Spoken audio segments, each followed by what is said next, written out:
Segurança, infraestrutura e planejamento estratégico. 3 temas curiosos que a gente precisa aprender a discutir e discutir com mais seriedade. Porque afinal de contas, os meus convidados aqui falam que existe uma verdade desconfortável que ninguém quer discutir sobre segurança, infraestrutura, planejamento estratégico. Eu até desconfio do que eles têm para falar, mas, poxa, é bom conversar com eles. Então, deixa eu começar saudando. Para começo de conversa, meu amigo Maicon, tudo bem com o senhor? Tudo ótimo, né? Tudo bom, muito bem. Muito bom. Maicon é nosso especialista em exímia quando o assunto é planejamento estratégico. Falando um pouquinho mais sobre segurança, mas também infraestrutura, temos aqui nosso amigo Wendel. Tudo bem, Wendel? Tudo bom, Lebar? Tudo certo, tudo certo. Cara, há tempos eu venho falando com o Wendel e a gente reflete sobre, nas nossas mentorias de arquitetura, que segurança é aquele atributo invisível, né? Todo mundo percebe a falta quando o problema se manifesta. Mas eu acho que o tema vai ser mais ou menos esse. Mas também tenho aqui hoje para conversar com a gente meu amigo Douglas Piccolo. Tudo bem, Douglas? Tudo bem, Alemar? Como é que tá? Tudo certo, tudo certo. Douglas é nosso especialista em infraestrutura, o cara que sabe tudo e mais um pouco sobre nuvem, sobre AWS, sobre, enfim, sobre tudo mais um pouco sobre nuvem. Muito bem.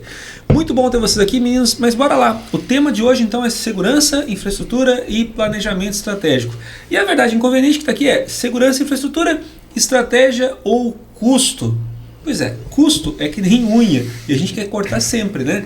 E, cara, de fato, é meio difícil, às vezes, você fazer passar nos planejamentos estratégicos. Você precisa ter um certo provisionamento, você conseguir dedicar recursos suficientes para pensar em segurança, certo, Michael? Certo. E o que a gente tem visto, acho que essa é uma grande prática, né? Que fora as empresas que são financeiras, que dão um pouco mais de atenção para a segurança, a gente vê muito planejamento que não trata a segurança no seu quesito principal. É como um asset, é acessório e é quando dá o problema, né? Então, esse é um bom ponto. Mas quando a gente olha números sobre ataques, números sobre os incidentes, o quanto isso impacta nas organizações, fica a pergunta, poxa, por que então a gente não deveria tratar a segurança no planejamento estratégico, né, de uma forma organizada? Eu acho que essa é uma boa provocação que a gente quer tocar aqui hoje. Ser seguro é estratégico, porque você falou uma coisa interessante, e Wendel, eu acho que é interessante trazer isso à baila também, né? Quando você fala, por exemplo, sobre empresas da área financeira, bancos, enfim, seguradoras, um atributo importante do próprio negócio é confiabilidade. Eu preciso ter segurança, né, de que o dinheiro, por exemplo, que eu estou investindo no meu seguro, o dinheiro que eu estou investindo, colocando no banco, esse dinheiro não vai desaparecer, não vai evaporar. E por isso mesmo, poxa, falar sobre segurança nesses ambientes também é relevante. Mas você também é relevante, é fundamental. Mas quando a gente fala, por exemplo, sobre a indústria, você faz uma provocação, né? Cara, qual o custo de você ter uma infraestrutura sequestrada e uma indústria parada durante alguns dias? Isso é um problema que as pessoas às vezes não fazem, é uma conta que as pessoas não fazem, né? Qual o custo da inoperância em função de um problema de segurança? Exato, a gente tem as questões de ransomware, por exemplo, criptografia de dados, né?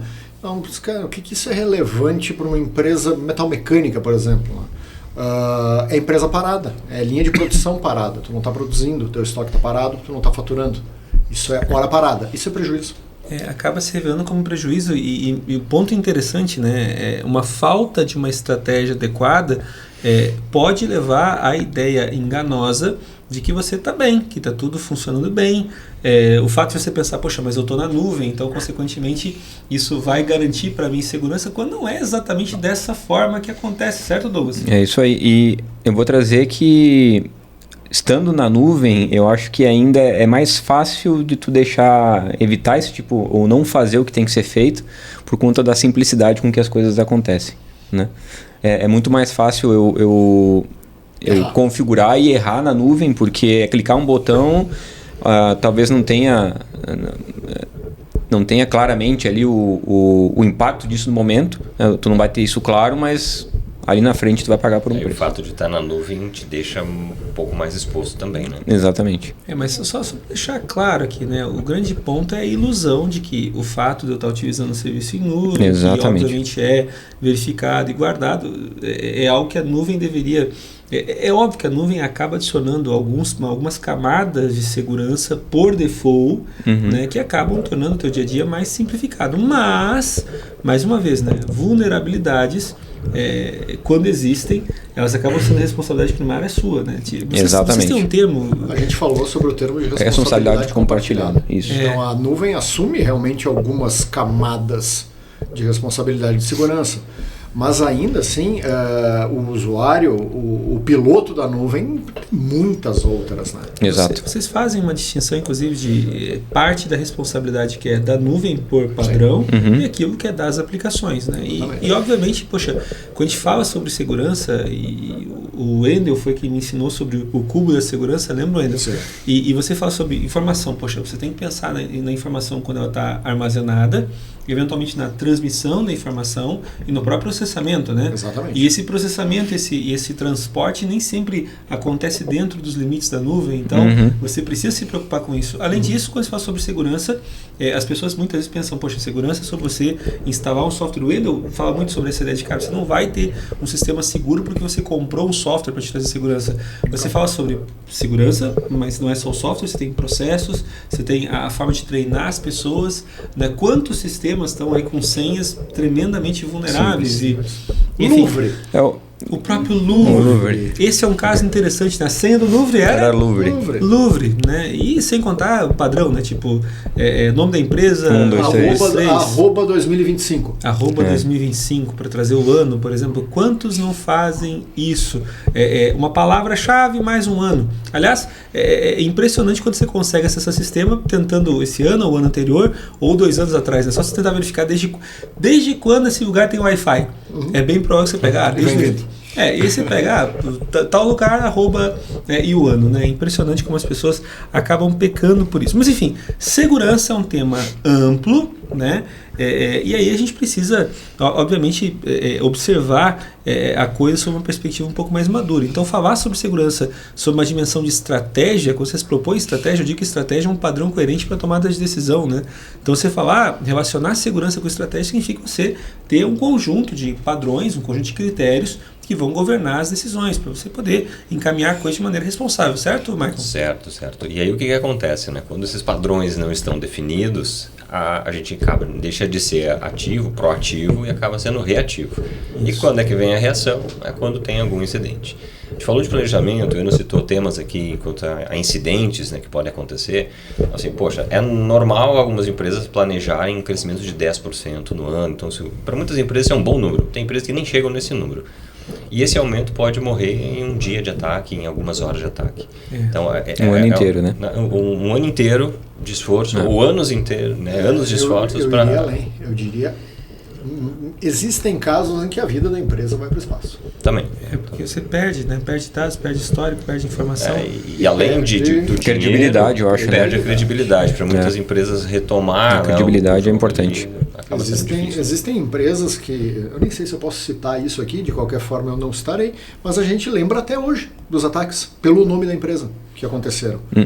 São máculas que não saem mais, realmente, de tão impacto grande ou a própria empresa bastante grande. Né? É claro que isso envolve toda uma questão de gestão de crise, enfim, todo um processo. A maneira como tu lidou com isso, a maneira que tu... um fato aqui, né? A gente não está livre de um ataque, de um vazamento. Isso é imprevisível. Então, a maneira como tu vai tratar o pós-ocorrência também conta muito, né? Esse é um ponto importante. Quando você fala sobre segurança, você tem sempre 2 perspectivas, né? Tem aquela perspectiva de que, de quem está defendendo. Puta em glória, porque você tem uma quantidade de possíveis vulnerabilidades gigantesca para explorar, para proteger, né? Para tentar cobrir, para poder mitigar. Do outro lado, quem está atacando precisa encontrar somente uma vulnerabilidade.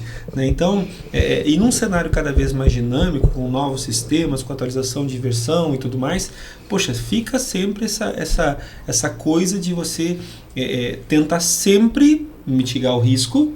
E eu acho que esse é o grande ponto, né? Porque quando você fala sobre segurança, não é tanto eu acho que a grande variável a ser observada não é a variável de custo, é a variável do risco.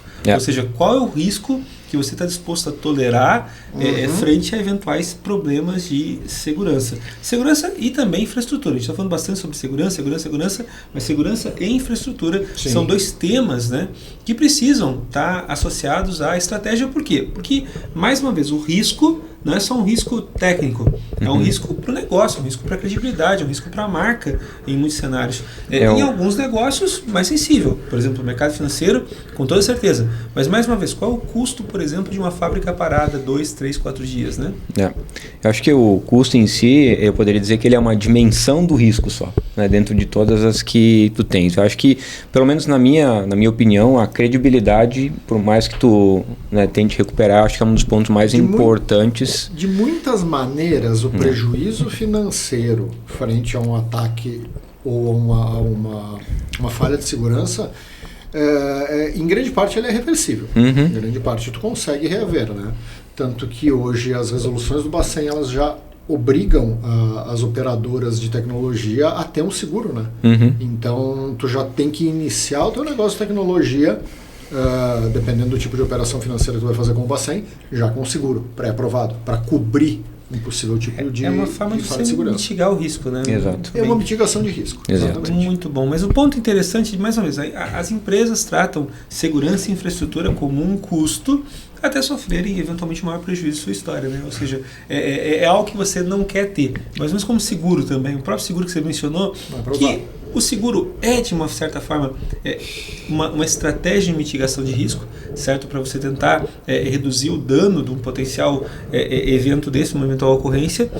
Mas, mais uma vez, né, essa percepção simples de que, poxa, segurança é custo, infraestrutura é custo, acaba sendo algo que acaba cobrando caro em algum momento, né? Sem dúvida que tudo é custo, né? A gente vai precisar pagar por infraestrutura, a gente vai pagar por segurança, né? O que tem que ser medido, né, eu estou invertendo um valor aqui dentro para me prevenir de uma perda muito maior. Ou esse valor que eu estou investindo ele acaba sendo maior do que uma possível perda. Aí eu tenho a questão de assumir um risco. E essa visão financeira, né, Michael, é super interessante também porque a gente pode observar essa visão sim como parte de custo, né, para poder também já entender que, poxa, eu tenho que colocar o elemento da segurança na minha composição, por exemplo, de valor, para que eu possa efetivamente garantir que eu tenha recursos suficientes para poder cobrir investir, né? os investimentos que são necessários com segurança e com infraestrutura. Exato, as próprias margens das empresas, como a gente falou, né, elas podem ser sucumbidas com ataques. Então, assim, não é para garantir de fato que as minhas margens serão atendidas, que eu conseguirei com as minhas ações ter essa segurança de que aquele meu resultado vai vir, né? Por outro lado, todo provisionamento dói.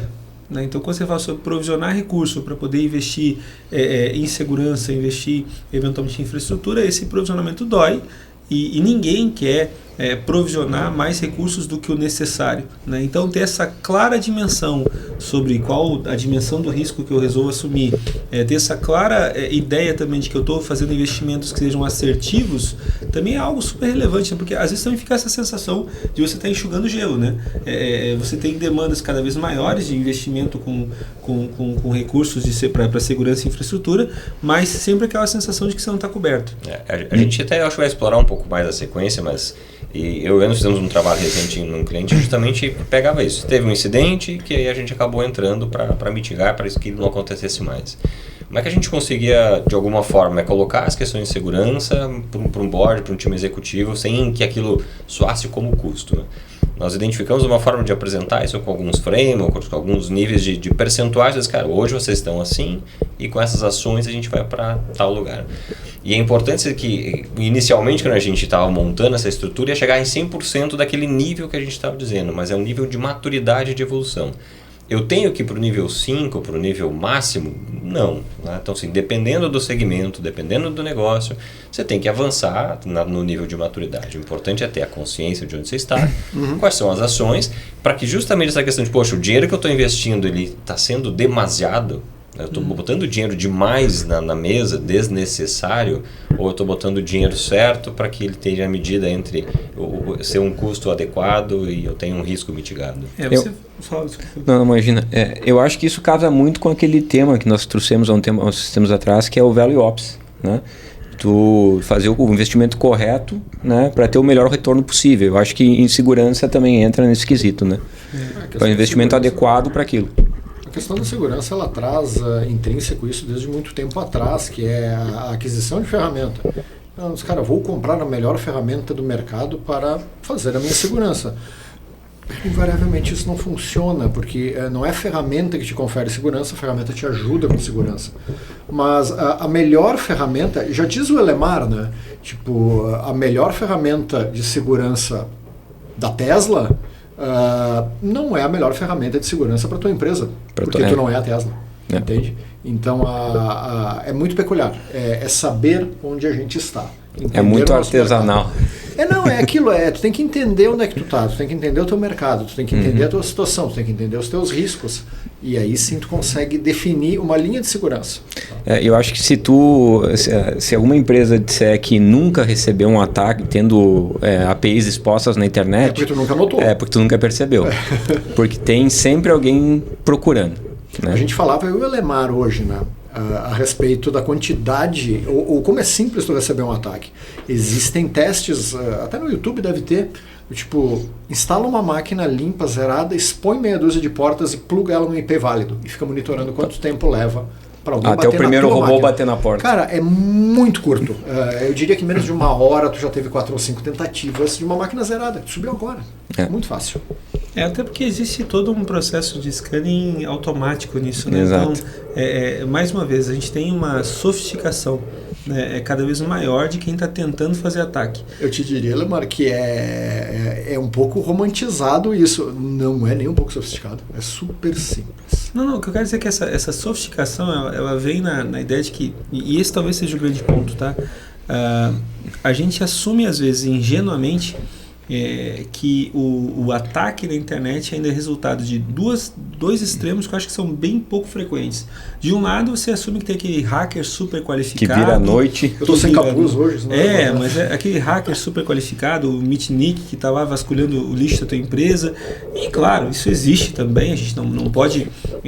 a coisa da engenharia social, ela é muito forte, então você tem quantos e quantos casos de empresas que acabaram sofrendo ataques por causa de vulnerabilidade das pessoas. Pessoas eventualmente utilizando senhas fracas, dando acesso a coisas que não deviam ter acesso, compartilhando conteúdo onde não deviam estar compartilhando, assim por diante. Então existe essa perspectiva do super hacker. E também existe aquela outra ideia de que todo mundo é o que no passado, na época dos Mirk da vida, dos RCs, lembra? O Script Kid, sabe? O cara que... E tem esse cara que de fato fica baixando e rodando. Mas por outro lado, existe hoje toda uma área, todo um grupo de criminosos, né? Que desenvolvem, que utilizam ferramentas que não são de difícil acesso, tem boas distribuições de sistemas operacional que já vêm com ferramentas embutidas aí para você fazer exatamente esse scanning, não sei se o tema é esse, né? Aliás, na rede, para tentar baixar pontos vulneráveis e fazer ataque. Exatamente. Até por isso, quando a gente fala na estratégia, pode estar falando de custo, de dinheiro, né? Pode-se pensar em investimento em ferramentas, softwares, né? Claro que também tem isso, mas tem investimento em processos e em pessoas. Processos, pessoas e ferramentas. Né? Essa é a tríade. Né? Processos, pessoas e ferramentas para você pensar no dado, na transmissão do dado, no processamento do dado, no armazenamento do dado. E às vezes de maneira errada, né? Quando eu digo que nenhuma ferramenta vai te salvar, não levem isso ao pé da letra. A ferramenta ela é importante, a ferramenta de segurança ela ajuda. O meu questionamento é sempre o quanto essa ferramenta se encaixa dentro dos teus processos. Sozinha ela não vai resolver. Sozinha ela não vai responder. Eu preciso de ferramenta, eu preciso de pessoa, eu preciso de processo. Tudo junto. Aliás, falando sobre isso, né, quando você fala sobre segurança, tem sempre aquela ideia de que você consegue avaliar a segurança muitas vezes sobre outras perspectivas. Por exemplo, você assume que o teu sistema está seguro quando ele está disponível, você assume que o teu sistema está seguro quando ele está íntegro, né? Você assume que o teu sistema está seguro quando você consegue entregar algum nível de confiabilidade. Quando você coloca em risco, por exemplo, eu evitei um ataque, mas qual foi a minha estratégia para evitar o ataque? Eu tirei o sistema do ar. Você teve um incidente de segurança. Se o teu sistema deixou de estar disponível, você teve aí um incidente de segurança. E esses pontos são pontos que a gente precisa considerar, né? Mais uma vez, existe um mito, né, da segurança por obscuridade, obscurecência, não sei se qual o termo, mas é aquela ideia tradicional de, estamos utilizando aqui um conjunto de tecnologias que não são necessariamente tecnologias tão conhecidas, então, consequentemente, estamos seguros. Não, né? Você não vai necessariamente estar seguro por estar utilizando um sistema desenvolvido em algo que ninguém conhece. Você precisa ter cuidado com isso. Lembrem que Normalmente a segurança por obscuridade ela se galga muito nisso. Usamos uma tecnologia que já não é mais usada há X tempo, pouca gente conhece. Enfim. Exatamente, mas lembra do seguinte: toda solução de software roda em cima de uma infraestrutura. Sim. Essa infraestrutura ela é, entre aspas, comum. Então todo mundo conhece um computador, todo mundo sabe como é que o computador funciona. Todo mundo conhece os conceitos de rede, né? Camadas de rede, portas expostas. Vamos colocar de outra forma, né? Todo bandido conhece. E esse é o problema. Daqui a pouco tem o pessoal de segurança não conhece. Aí a gente tem um belo problema. Eu acho que aí tem um ponto importante, porque o Elemar trouxe antes que empresas como no mercado financeiro, por exemplo, elas têm uma preocupação maior com isso. Mas eu vejo eventualmente que algumas empresas elas não têm nem consciência situacional sobre o problema que elas podem ter em cima de segurança, né? Acho que entra bem nesse ponto que a gente estava trazendo aqui. A empresa financeira, ela é, por definição, por origem, ela já é altamente regulada. Agrega-se a isso o fato de que um problema de segurança em uma empresa do setor financeiro quer dizer perda financeira. Com certeza. Grande. O impacto então, é grande. só essas duas variáveis elas já fazem com que a preocupação com segurança ela seja um pouco maior do que em outro ramo de mercado, vamos dizer assim. Né? Porque, como a gente comentava, nem sempre as pessoas têm consciência de onde elas estão. A fábrica de facas ou garrafas dela, parada, não parece um vazamento de segurança, não parece um problema de segurança, mas é um problema de perda financeira. Quando você tem. É o que a gente sempre fala na Zima, né? É muito difícil imaginar uma atividade relevante hoje que não seja suportada por tecnologia. Correto. Então, quando a tecnologia de alguma forma dá mais engasgada, todas as atividades relevantes da empresa param também. Por exemplo, eu não consigo emitir uma nota, eu não consigo ativar minha fábrica, eu não consigo acionar o meu ponto para que os funcionários possam ingressar. Isso é consequência direta de um ransomware, certo? Então, um ransomware simples que eventualmente desabilita um sistema de gestão pode fazer com que o teu fluxo de trabalho não possa ser cumprido. Aí você pensa, nossa, mas quanto tempo demora? E a gente fala sobre recuperação, né? Quanto tempo eu consigo me recuperar de? E essa é uma questão estratégica que tem que ser pensada, planejada com muito cuidado. Avançando um pouquinho, custo ou proteção, bora lá. Segurança e infraestrutura, 83%, aqui tem alguns números interessantes, 83% das organizações sofreram incidentes de segurança nos últimos 18 meses. Cara, 83%. É bastante, né? 83%. E a pergunta e tô aqui assumindo, muitas empresas nem ficaram sabendo que tiveram incidentes. Muitas delas não. Na verdade, o que é um incidente? É uma ocorrência de segurança. Né? Então, um ransomware, uma senha vazada, um crachá perdido, uma exposição de dado pessoal, tudo isso entra nesse tipo de indicador. Aqui outra coisa que eu acho curiosa, 65% dos diretores, isso numa pesquisa que foi elaborada, certo? A gente tem, depois para compartilhar isso, entrevistados, 65% dos diretores e organizações esperam um ataque significante nos próximos 12 meses. É bastante também. Muito disso... Aqui revela um bom nível de consciência, se você Exatamente. Muito disso é escalada, é a frequência de ataques que a gente está presenciando. Cada vez mais, eu não preciso reforçar isso. Então a consciência está chegando ao borde. Estamos começando, as empresas estão começando a entender que ter os seus sistemas expostos... Eu não me recordo exatamente se fazem 2 ou 3 anos, mas esse número, em 2 ou 3 anos atrás, ele não chegava a 50%. Ou seja, nós tivemos uma progressão de consciência. Sim. Ou seja, as empresas começam a entender que, nós vamos ter algum tipo de ataque significativo nos próximos 12 meses. A gente pode se preparar para isso. Exato. 10,22 milhões, acredito, de dólares, né? Uhum. É o custo médio de violação de dados nos Estados Unidos. Existem, dentro desse custo de violação, existem multas de compliance, tá? Certo. Então são multas normativas extremamente altas, que são taxadas basicamente em cima do faturamento global das empresas. Um grande vazamento de dados de uma grande empresa leva a uma grande multa. Isso é contabilizado como custo também. Por isso que o volume realmente é alto. Tá? E quando você começa a assumir, por exemplo, normativas como a LGPD no Brasil, como o GDPR na Europa, ou a própria RIPA, né, quando você pensa, por exemplo, em informações médicas nos Estados Unidos, Exato.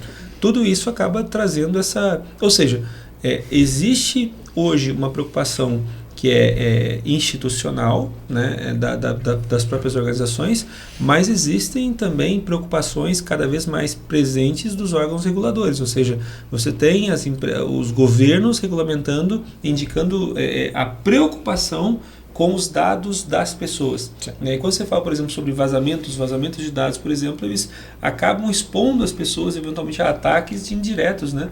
Porque você tem, por exemplo, correntistas de um determinado banco. Quando você tem dados desses clientes vazados, você está vazando ali informações que eventualmente vão servir como semente para novos ataques para aquelas pessoas. Engenharia social, entre outras coisas, né? Quem nunca viu aquele caso, né? Já sabemos aqueles casos, por exemplo, de ataque a aposentados, né? Tipo, poxa, o cara recebe um contato telefônico de alguém que tem uma informação de um número de processo, mais um bocado de coisa, e acaba levando uma pessoa menos instruída, por engenharia social, a fornecer informações, a eventualmente dar acesso a uma conta a um banco.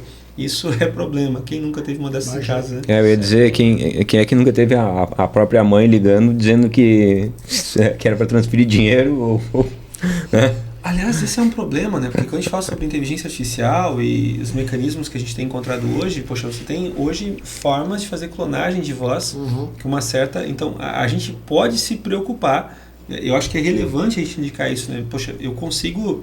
hoje eu consigo com 40 segundos de áudio de qualquer pessoa, e só aqui a gente já tem mais de 40 segundos de áudio de qualquer um de nós, eu consigo criar uma clonagem da voz do Wendel, eu consigo criar uma clonagem da voz do Douglas. Então imagina, se até pouco tempo atrás nós já tínhamos ataques que eram tremendamente efetivos, com mensagens onde o que você tinha no WhatsApp era a foto da pessoa dizendo, troquei meu telefone e preciso de dinheiro. Imagina quando eventualmente as pessoas da tua casa começarem a receber mensagens de áudio com uma voz que parece igual a tua. Dizendo que tu realmente trocou de telefone. E aí, como é que você faz? Como é que sai dessa? Então aqui a gente tem essa visão, né, de que a gente tem esse processo em ocorrência. Mas eu confesso para vocês que eu fico até mais otimista com essa visão de que nós temos um conjunto cada vez maior de diretores com essa consciência da necessidade da discussão. Eu acho que aí o grande ponto ok, nós estamos conscientes da nossa insegurança. O que fazemos? O que estamos agindo, de que forma estamos agindo, né, para mitigar isso. E acho que tem um ponto que a gente falou aqui também de muitas necessidades de compliance. Então, assim, poxa, aí não é um dado, aí pode ser uma percepção, mas de que muitos têm essa consciência, mas até o nível de compliance. Eu tenho que fazer... Porque eu sou obrigado. Porque eu sou obrigado. Eu tenho que fazer porque a lei me obriga. Eu ia falar justamente isso, porque quando tu tem uma regulação ou uma normativa que te exige algo, é muito mais fácil de tu assegurar aquilo, né? Quem não tem nada... Até hoje eu conheço pessoas que batem de frente dizendo que a LGPD não vai pegar. E não implementam. Eu conheço pessoas assim, de empresas, e realmente não estão tomando nenhum cuidado, ainda, né? Apostando de que a LGPD não vai funcionar. Não é um fato de funcionar ou não, ela está em vigor, né? Essa lei já está em vigor. Ou também, eu acho que vale bom comentar, mas tem outras percepções de que eu estou seguro porque eu estou atendendo a legislação, as normas de compliance. Mas esse é o nível mais básico, se não um dos mais básicos de segurança. Depois você tem que escalar para outros níveis. Veja bem, o mínimo que tu deve... Aqui eu estou sendo bastante grosseiro, mas o mínimo que tu tem que fazer quando tu abre um negócio é atender a lei. A LGPD é uma lei. Então, eu acho que é uma porta de entrada. É uma porta de entrada para te começar a pensar nisso, né? Isso. É um start muito bom. Cara, a LGPD ela é extremamente madura, é extremamente moderna e alinhada. Ela é eu não diria que ela é uma cópia da GDPR, mas elas são muito similares, tem 2 ou 3 artigos diferentes, tá? Mas é uma legislação muito madura. E ao contrário do que muitas pessoas podem pensar, a implementação do LGPD, ela toma um certo tempo, te exige um pouco de dedicação, mas ela não é complexa. Tá? É sentar, é fazer um entendimento de onde eu estou, qual é o meu relacionamento com os dados dos meus clientes, e mão na massa. Organizar processos e o culturamento das pessoas. Né? E esse passa a ser um ponto interessante. Eu acho que a gente precisa reconhecer que existem custos que são opcionais e tem custos que são obrigatórios. Então, por exemplo, cumprir a lei ou estar aderente a uma lei a princípio é algo que você deveria, como empresário, se preocupar em estar cumprindo, né? Porque, poxa, afinal de contas, existe uma lei que está normatizando como que eu devo me portar, e esse ganho de consciência, concordo, esse ganho de consciência situacional talvez seja muito associado a essa ideia. Infelizmente, você pode aprender pela dor ou pelo amor, né? Muita gente ainda precisa passar por alguns eventos de dor aí para conseguir dar a importância que de fato o tema tem. A realidade que o board não está vendo, começamos aqui uma outra sessão, o que o board eventualmente não está enxergando. Porque hoje nós falamos sobre o board, a gente está falando somente do board de diretores, a gente está falando do board de conselho, enfim. Uma coisa interessante que eu lembro, quando começou a pandemia, um dos efeitos colaterais da pandemia foi levar de fato a preocupação com a segurança de dados para dentro do conselho. Por quê? Porque na hora que as pessoas foram trabalhar em casa, poxa, como é que eu faço para que o sistema, que até outro dia estava confinado à minha empresa, pudesse ser acessado de casa de maneira responsável? Ali você viu muitas... Eu acho que, de certa forma, a pandemia como evento colaborou para que a gente desse uma boa amadurecida com relação às práticas de segurança, não? Não só as práticas de segurança, eu acredito que a própria nuvem, a infraestrutura, ela escalou muito em questões por conta de pandemia, né? Então a gente teve um boom, a gente teve que se mexer realmente, um pouco de maneira criativa, com infraestrutura e com práticas de segurança, porque realmente... Quando tu está confinado dentro de um trabalho presencial, digamos assim, da tua empresa, do teu escritório, poxa, o cara da TI está do teu lado. Então, se tu precisa de alguma coisa, se tu tem uma dúvida, tu levanta a mão, né? Tu tem alguém ali para te ajudar. É mais contido. Tá? A pandemia levou cada um para dentro da sua casa e o trabalho não podia parar. E, cara, realmente foi um desafio, mas se experimentaram níveis de evolução bem interessantes naqueles 2 anos. Muito bom, muito bom. Mas a desconexão perigosa, se leva versus a realidade, o abismo entre o boardroom e o war room. War room é um termo que a gente usa com frequência, que é a sala de guerra. Na prática quando aconteceu algum evento marcante, a gente pede aí um war room para poder tentar verificar como que a coisa funciona. Então, aqui a gente tem a visão de... entendimento no C-Level, pelo que eu estou entendendo aqui, né? E a gente tem aqui alguns números interessantes. Mas vamos lá. Lê o primeiro dado que tu vai te chamar a atenção. 65% dos diretores, ou seja, os mesmos que já estavam esperando ataque, vamos lá, 65% dos diretores esperam ataques, mas 47% se sentem despreparados. Deixa eu confessar uma coisa, eu me sinto despreparado. Eu agora me senti mal. Não é. Eu acho que o grande ponto vem dessa consciência. Eu acho que quando você tem... eu nunca me esqueço dessa máxima. Cara, você tem uma quantidade inacreditável de brechas que você precisa cobrir do lado de quem está defendendo, mas o lado que está atacando precisa de uma brecha e somente uma. E nesse cenário que é dinâmico, de novos negócios, de mudança, novos sistemas que são instalados, poxa, é difícil você manter uma estrutura realmente safe, né? Porque você precisa de uma brecha, mais uma vez, uma brecha, né? São muitas variáveis, Alemar, é muita coisa. Imagina uma empresa que desenvolve software, enfim, 3 ou 4 linhas de software. Quantos frameworks eu tenho nisso? Quantas bibliotecas compõem o meu software? Quantos servidores? Quantos serviços? Quantas pessoas? São incontáveis variáveis. Muita coisa. E níveis novos, né? Níveis novos de informações. Por exemplo, outro dia eu estava verificando com o uso, por exemplo, de inteligência artificial e deixando bem claro, eu entendo que o uso da inteligência artificial nos processos de engenharia é um caminho sem volta, mas muitas vezes você tem instalação de dependências para os projetos. E aí você tem eventualmente pacote, tipo, a vulnerabilidade não está no teu sistema, mas está numa dependência. Há pouco tempo a gente teve o Log4j, não faz tanto tempo assim. Log4j, cara, parte da infraestrutura de log de praticamente todas as aplicações desenvolvidas em Java no mundo e cara, tinha uma vulnerabilidade séria, não explorada há muitos anos. Né? E aí você tinha uma correria no mercado para tentar cobrir essa vulnerabilidade. Eu acho que esse, aliás, é um grande ponto, né? Parte do processo de segurança ou da maturidade de segurança é você reconhecer que você tem que se proteger da melhor forma possível e você tem que ter bons planos para poder eventualmente se recuperar de um ataque. Porque não é somente sobre não cair, é se cair conseguir levantar. Esse é o grande ponto para o preparo. Né? A segurança ela não se restringe unicamente à proteção. Tu tem que estar ciente como é que tu vai responder a um ataque, mitigar o ataque e responder o ataque. Então, essa linha de defesa ela é bastante ampla, né? É antes, durante e depois. E aí eu acho que um ponto que a gente tem aqui, né, no slide também é um número que é interessante, né? 40% dos CISOs classificam o relacionamento com o board ruim, né? O regular ruim. E aí só 5% que reporta diretamente para o CEO. Então acho que também já dá uma conotação da importância que está sendo dada para a questão de segurança.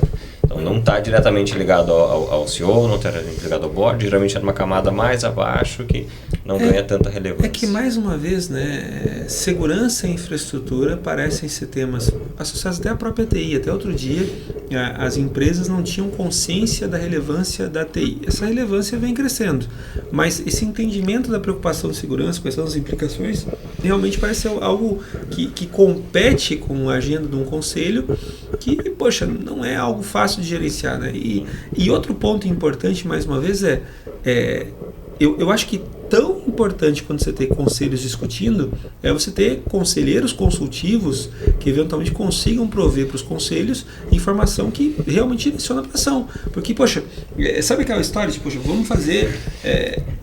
aliás, Wendel, é uma das críticas que eu faço para boa parte dos especialistas de segurança do mercado, né? Existe toda uma preocupação em criar uma campanha de apavoramento. Ou seja, cara, você está sob risco, tem que se cuidar. Tá bom, ok. Eu como conselheiro respondo, entendo, estou consciente e quero me proteger. O que eu faço? E aí você vê um certo esvaziamento na sala, né? Eu vim aqui e estou gritando o problema, mas na hora de apontar a solução, nem todo mundo consegue fazer isso de maneira consistente. E essa é a nossa provocação principal nessa conversa. Você ter gente que consiga fornecer para o conselho elementos para apoiar a decisão com relação aos investimentos em segurança, investimentos em infraestrutura, é fundamental. Por isso que o discurso não fica esvaziado. A gente vê muito disso, né? As pessoas até conseguem levar... 65% dos diretores têm consciência de que, poxa, eu posso ser atacado, mas como que eu faço para me defender? Isso é difícil. E com relação à formação dos CISOs, também esse é outro ponto importante. A gente fala muito sobre formação dos executivos em C-Level, mas, infelizmente, essa área de especialidade é o que ainda indica profissionais com uma raridade gigantesca, né? Pessoas que realmente entendam como traduzir concerns de segurança e infraestrutura de uma forma que o negócio consiga entender, para que você possa incluir como aspecto de governança de fato, né? A gente falava sobre isso outro dia, né, Wendel? É tão importante quanto você ter a capacidade, e isso muitos CISOs conseguem, capacidade de reação frente a uma crise, é você elaborar um plano que seja estruturante para indicar como esse tipo de crise não vai te acometer mais, né? Como que você consegue mitigar riscos, como que você consegue traduzir isso em valores, dinheiro, como que eventualmente você consegue converter isso para algo que um conselho consiga de fato acompanhar, observar. Senão você fica nesse discurso vazio também, que é uma preocupação grande dos conselhos, né? A hora de um conselho é muito cara.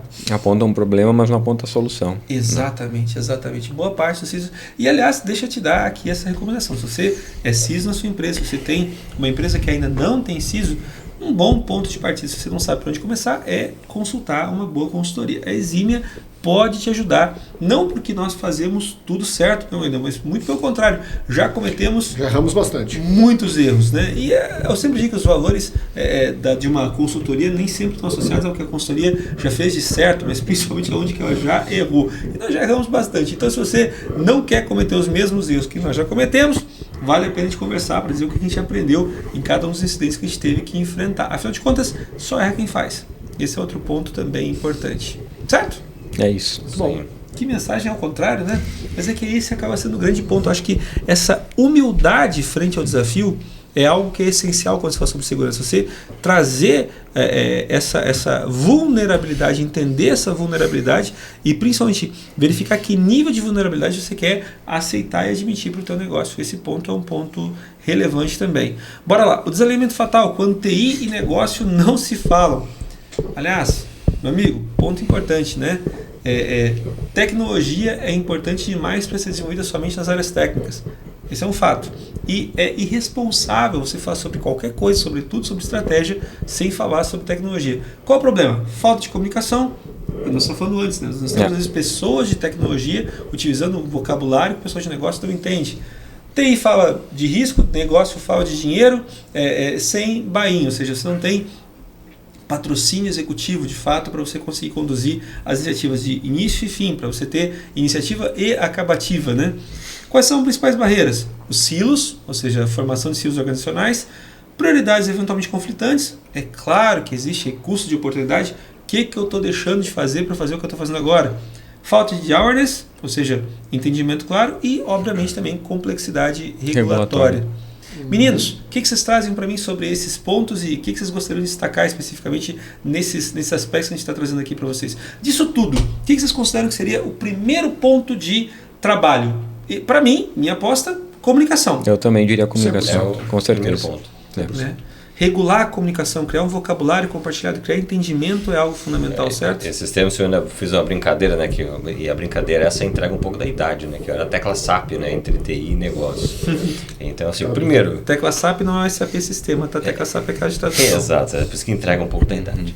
Mas para que a gente fale a mesma língua, tá? Para que, como a gente sempre usa esse bordão de que não tem mais um negócio que sobreviva sem tecnologia. Então não existe mais uma empresa se ela é de tecnologia ou não. Ela usa tecnologia, ela depende da tecnologia. Então tem uma linguagem única dentre as prioridades, que o board consiga identificar essas prioridades estratégicas, que esteja vinculado ali com tecnologia para fomentar o negócio, para acelerar, para diminuir o custo, diminuir o risco. Eu acho que é o primeiro tema para a gente poder abordar na comunicação. Esse ponto é um ponto importante. Não, eu ia dizer só, eu acho que se resolver a questão da comunicação, tu resolve todos os outros problemas aqui. Sabe? As pessoas começam a se entender, né? Tu vai gerar um alinhamento, né? Já diz o nosso amigo Franco, né? O que é combinado não sai caro, né? Combinado não sai caro nem barato, né? Esse é um ponto importante, mas mais uma vez, essa barreira de comunicação envolve um bom senso e uma mudança boa cultural, vontade, né? Sim. Boa vontade de ambos os lados. Boa vontade do time de tecnologia para falar algo que o negócio consegue entender e boa vontade do time de negócio para entender que as implicações de tecnologia são relevantes para você garantir que o negócio continue funcionando. Muito bom. E se você está ouvindo a gente e tem dúvidas sobre como qualificar a tua comunicação, olha, primeira dica, tá? Traduz tudo em custo e risco. São as duas grandes variáveis, custo e risco. Custo e risco. Quando você fala sobre segurança, você está falando sobre investimento. Investimento é custo, mas ele existe para quê? Para poder mitigar um risco. Qual o tamanho do risco que você admite? É interessante tentar tangibilizar a coisa. Não, nós temos um risco grande de nosso sistema ser invadido. Quais são as implicações disso?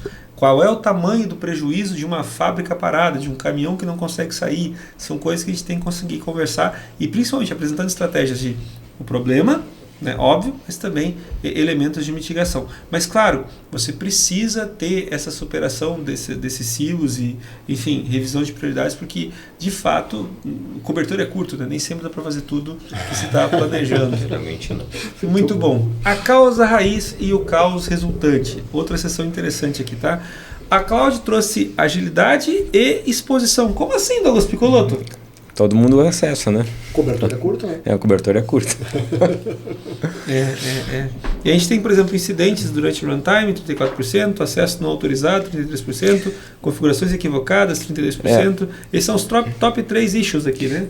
Eu acho que eu já trouxe esse número numa outra, mas a gente participou, eu e o Wendel, nós participamos de um meeting um tempo atrás, onde um dos especialistas comentou que 80% dos problemas de segurança são problemas básicos. Né?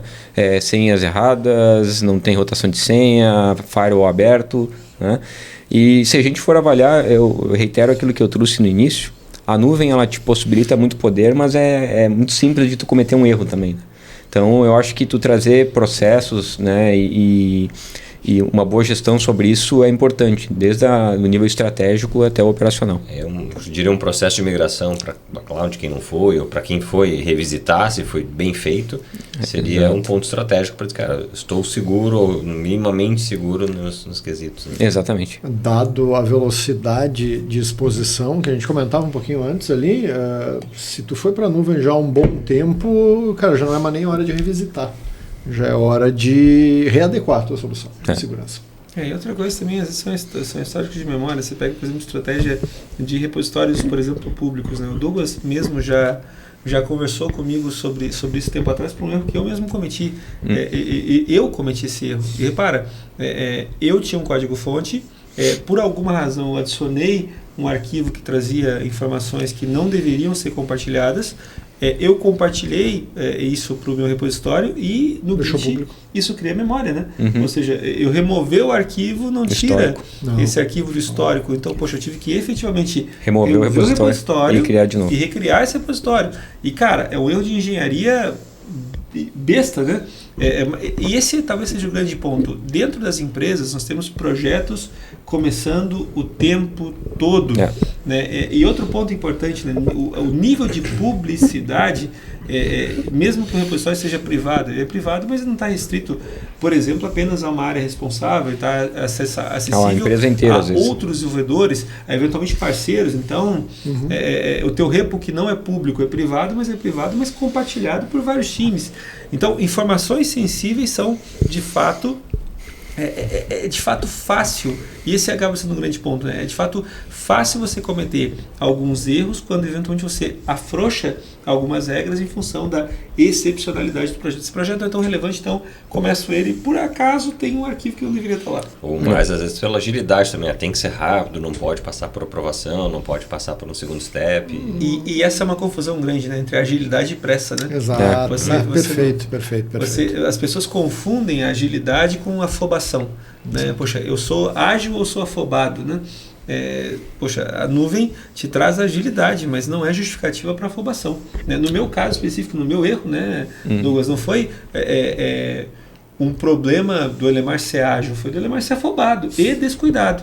Né? E repara, mesmo profissionais qualificados, e aqui cometem erros, né? Cometem erros. E esse acaba sendo um grande ponto. Por isso mesmo que quando você fala sobre segurança, você tem que falar sobre políticas, você tem que falar sobre capacitação das pessoas, você tem que falar sobre guidelines claras, mas também guardrails também muito explícitos, sobre processo de verificação. Tudo isso precisa ser feito com cuidado. De muitas formas, Wendel, eu arrisco dizer que você mitiga muitos dos problemas de segurança com pura definição de processos e disciplina. Certo? Uma boa definição de processo e disciplina, de você tentar, não tentar confundir, mais uma vez, afobação com agilidade, né, já te impede aí de você enfrentar bons problemas. Corretíssimo. Então, disciplina. Gente, no final das contas é gente, né? A gente fez um trabalho onde nós criamos algumas políticas de segurança numa companhia. Isso foi um tema interessante, que até então essa empresa não tinha políticas e não tinha esse conhecimento no board. Foi o primeiro passo. Ótimo, né? O board já está ciente, consciente e assinou algumas políticas e procedimentos. Está resolvido? Não, esse é o pontapé inicial. Poxa, a partir dali ele deu a carta para que as pessoas pudessem, né, os gestores de tecnologia de segurança, vamos desdobrar essa política em uma série de ações que elas vão se perpetuar por anos. Assim, então, é recorrente, né, algumas ações para esse ano e vão recorrentemente treinando pessoas. Quando você fala sobre disciplina, não afobação, agilidade, tudo isso está associado à cultura. E, cara, a estratégia, ou seja, o board, a princípio, o grande guardião da cultura. A liderança é a grande guardiã da cultura dentro das organizações. Então, como você desenvolve uma cultura saudável? A princípio, a cultura é desenvolvida pela liderança. Há quem diga, inclusive, que a manutenção da cultura é responsabilidade primária da alta liderança. Né? Então, quando você fala sobre agilidade, sobre não afobação, sobre disciplina, você está falando sobre uma responsabilidade que é uma responsabilidade do board, é uma responsabilidade da alta direção, do C-level. Então, esse ponto é um ponto relevante. E você falou só um ponto bom e interessante em relação à cultura. Né? Existem vários estudos que dizem em quanto tempo você consegue alterar uma cultura ou enraizar uma cultura. É no mínimo 3 a 5 anos. Então, assim, isso mostra o quanto o tema tem que ser estratégico, porque não é ação desse ano, não é 25, não é 26, é uma ação recorrente e estrategicamente deve estar com a liderança para que a gente tenha essas ações desdobradas com todas as pessoas da empresa. E aqui tem uma pergunta interessante, né? Você investe mais em treinamento de vendas ou em awareness de segurança? Essa é uma pergunta delicada, porque assim, não existe negócio sem venda. Não, é bom, cara, não existe... E aqui, Wendel, veio um ponto bacana para se falar também. Tempos atrás, o professor Clóvis de Balsam argumentava que ele defendia a extinção do curso de ética, ou da cadeira de ética do curso de jornalismo. Ele fala sobre isso. Eu entendo que nós não deveríamos ter uma cadeira, né, uma disciplina específica de tratando de ética dentro de jornalismo. Isso, a princípio, gera uma certa estranheza. É que, na verdade, quando ele trazia esse ponto, ele dizia que não era sobre não falar mais sobre ética. É que quando se fala sobre fotografia, você tem que falar fotografia com ética. Quando você fala sobre redação com ética. Quando você fala sobre... Então, não é sobre você falar sobre... E esse é o meu entendimento. Não é sobre falar sobre vendas ou segurança. É sobre falar sobre vendas com segurança. Não é só sobre produção ou segurança. É fator produção Isso, com segurança. isso. E assim por diante. Então, esse investimento, né? Segurança não deveria ser algo visto como uma disciplina vertical, é transversal. Eu preciso incluir segurança em todos os processos da minha organização. Estou errado? Não, está corretíssimo. A gente vai falar sobre isso nos próximos slides, né? O Shift Left, né? Então, a segurança transversal em todo tipo de operação da companhia. E esse passa a ser um ponto interessante. Então, não é sobre uma coisa ou a outra, é uma coisa com a outra, certo? Exatamente. A gente tem pegar um framework de arquitetura corporativa, acho que é bem interessante, que ele fala, começa com um negócio, desdobra para as camadas de tecnologia, dados, infra, e aí a segurança está embaixo de tudo, desde o início até o fim, ou seja, a segurança não é só um quadro a mais, ela está sobre todas as frentes. Né? Os americanos falam com frequência sobre morte e impostos, né? São as duas coisas negociáveis. Eu falo que em boa parte das organizações e em TI, morte, impostos e segurança. Né? Tipo, inclusive na própria Exime, a gente fala sobre, cara, tudo isso vai ser possível desde que eventualmente tenha aval de segurança. Né? E é claro também, mais uma vez, que você... E esse é um desafio interessante e moderno também, né, Wendel? Como que a gente consegue adicionar processos cada vez mais seguros, mas sem necessariamente paralisar o negócio. Uhum. E esse é o desafio.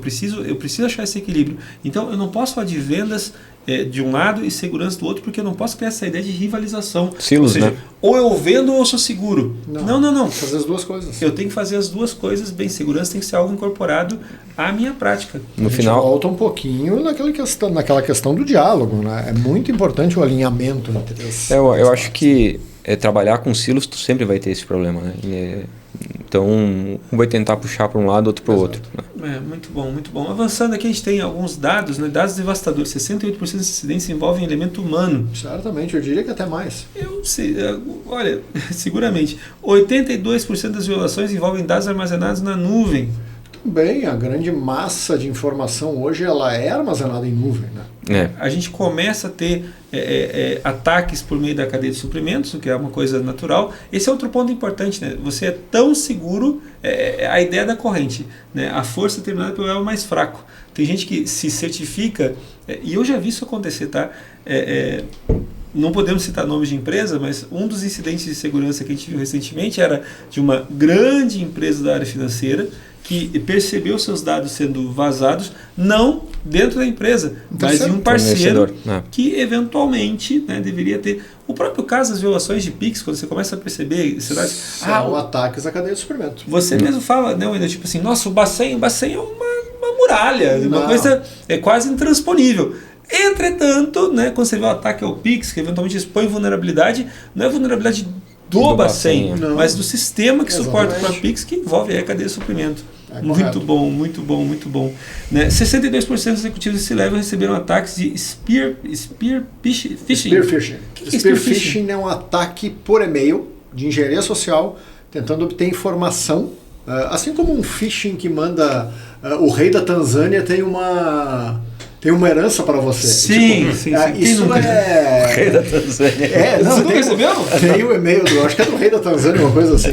O spear phishing é algo muito parecido, só que ele é extremamente direcionado. Então o spear phishing é o Elemar. Então eu vou abordar diretamente o Elemar, eu vou falar sobre xadrez, que o Elemar gosta muito, eu vou falar de DDD, que o Elemar também conhece, e eu vou envolver o Elemar. Então é um ataque de engenharia social por e-mail direcionado.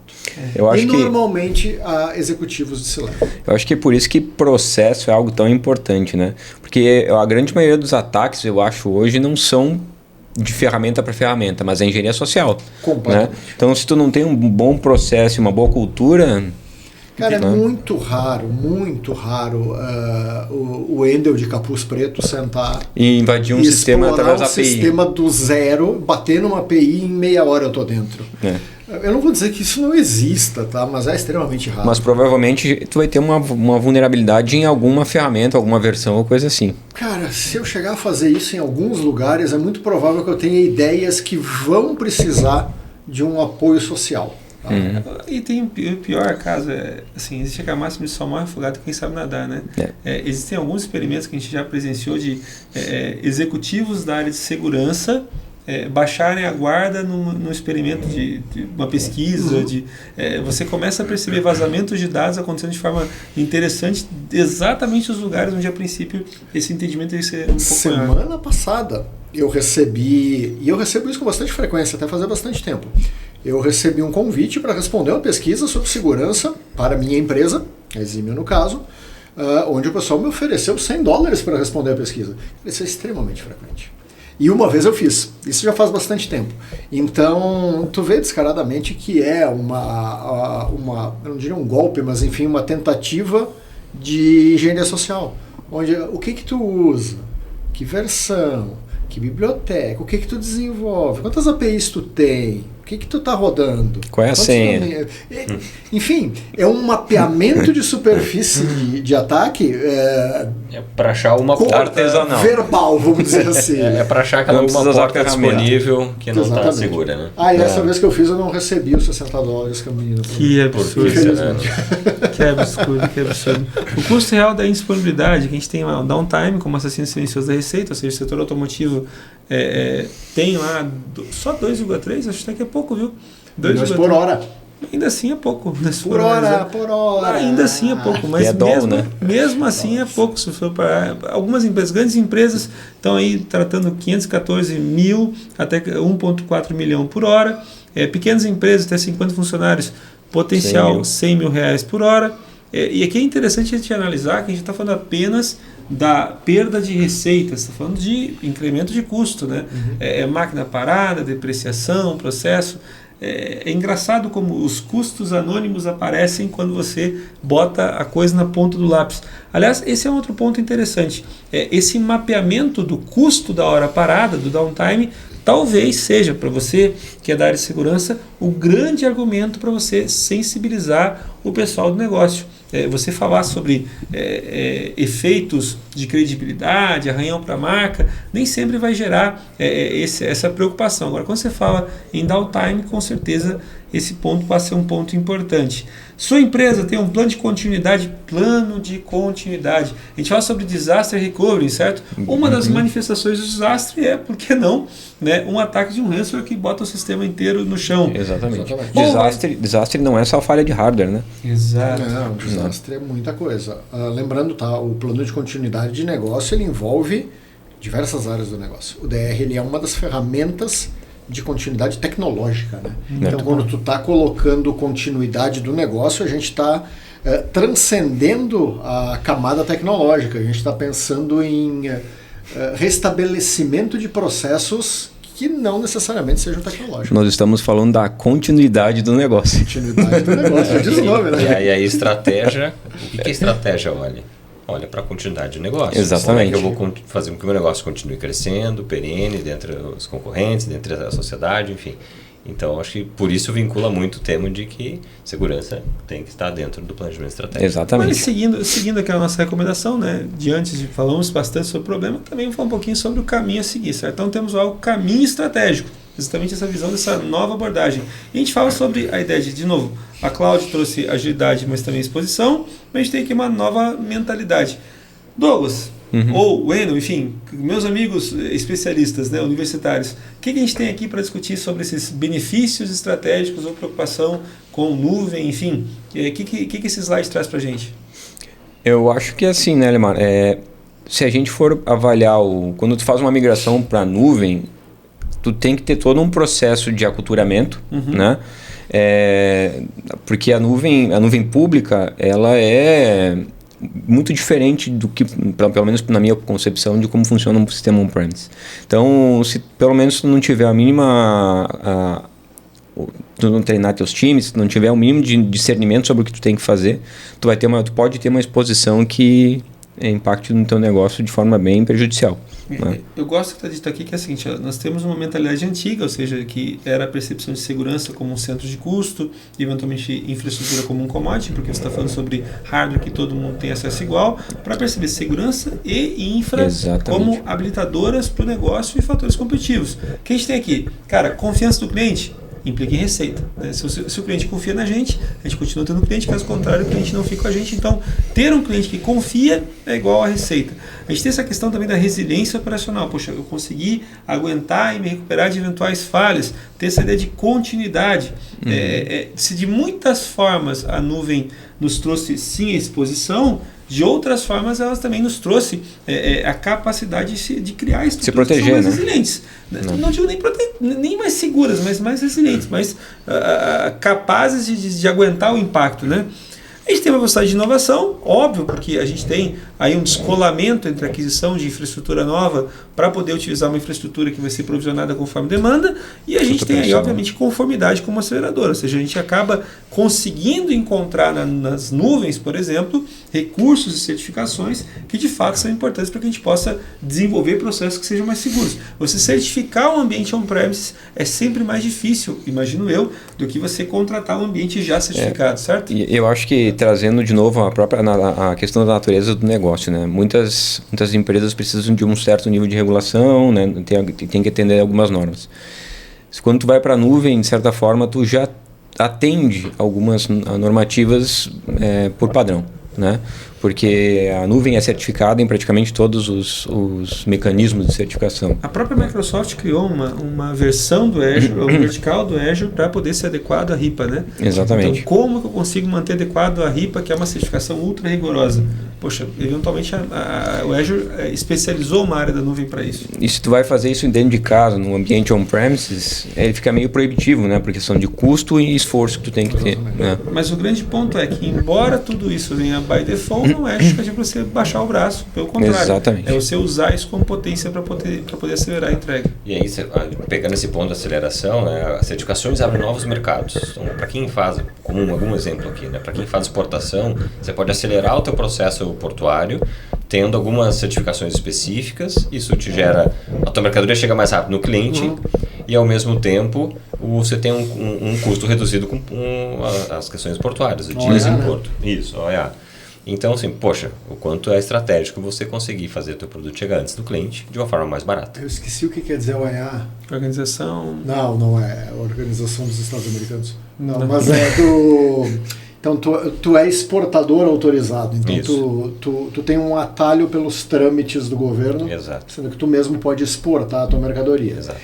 É algo interessante, por quê? Porque é uma certificação voltada para o comercial, a venda. Isso. Só que grande base da OEA, eu não sei exatamente se é feminino ou masculino, essa certificação é muito galgada em conceitos de segurança, né? Privacidade de dados, como é que eu guardo meus dados, como é que o meu compliance de segurança está estabelecido. Muito bom, muito bom, muito bom. A gente começa a falar sobre a visão da revolução Zero Trust. Aliás, Zero Trust deixe de ser boa praça, ou seja, de ser bonzinho, né? Trust but Verify morreu, bem-vindo ao Never Trust, Always Verify. Interessante, né? Tipo, existe essa cultura de confiança zero, né? Na verdade, o Zero Trust, que é basicamente, cara, eu não confio em ninguém, ninguém, nada, nenhuma máquina, nenhum usuário, tudo é suspeito. Tá? O Zero Trust já tem alguns anos. E a gente vê que o Zero Trust nos últimos 4, 5 anos, ele tem se tornado